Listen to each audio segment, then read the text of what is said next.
இங்கே இருக்கிற இளைஞர்கள் அவங்களுடைய பட்டப்படிப்பு படிச்சுட்டு இருக்காங்க. அவங்க டாக்டர் படிக்கிறாங்க, இன்ஜினியரிங் செய்கிறாங்க, அக்கௌண்டிங் படிக்கிறாங்க.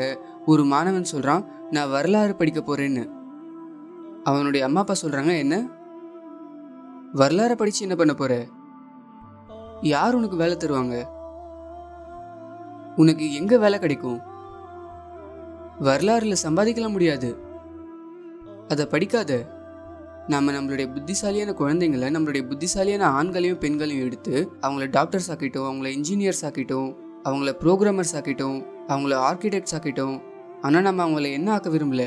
Historians, political scientist, sociologist, anthropologist, psychologist இல்லை. உங்களுக்கு ஒன்று தெரியுமா? ஒரு நாடா மக்களுடைய ஒரு முழு தலைமுறையை வெறும் வேலைக்காரங்களா இருக்கணும்னு நம்ம முடிவு செஞ்சிட்டோம். நம்ம வெறும் வேலைக்காரங்க. அதாவது ஒரு டாக்டர், அவங்கள நான் மதிக்கிறேன், ஒரு திறமையான தொழிலாளி. நீங்க தொழிலாளிங்க, நீங்க திறமை வாய்ந்தவங்க, இருந்தாலும் நீங்க தொழிலாளிங்க.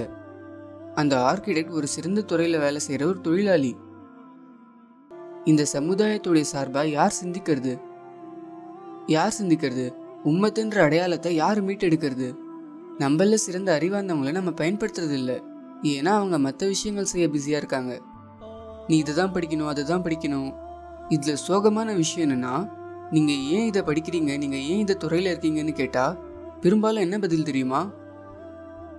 ஒன்று என் அம்மா அப்பா சொன்னாங்க, இல்லைன்னா இது ஒரு நல்ல வேலை, அவ்வளோதான். நம்ம அடுத்த தலைமுறைக்கு விட்டு போகிற ஒரே மரபு உங்கள் வாழ்க்கையில் ரொம்ப முக்கியமான விஷயம் ஒரு நல்ல வேலையை தேடுறது தான். ஒரு நல்ல வேலையை தேடக்கூடாதுன்னு நான் சொல்லலை, முதல்ல ஒரு நல்ல வேலையை தேடுங்க, எனக்கு பிரச்சனையே இல்லை. ஆனால் உங்களுக்கு தெரியுமா, 1-2 தொழிலில் பணம் சம்பாதிக்கிறவங்களை விட இந்த உலகத்துக்கு அதிகம் தேவைப்படுது. நான் என் கண்ணோட்டத்தில் சொல்ல போனால் ஹிஸ்டோரியன்ஸ், தியாலஜியன்ஸ், சைக்காலஜி படிக்கிறவங்க, சோஷியாலஜி படிக்கிறவங்க, அவங்க தான் அதிக சம்பளம் வாங்குற பேராசிரியர்களாக இருப்பாங்க. எனக்கு தெரிஞ்சு அவங்க தான் அதிக சம்பளம் வாங்குற ஆராய்ச்சியாளர்களாக இருப்பாங்க.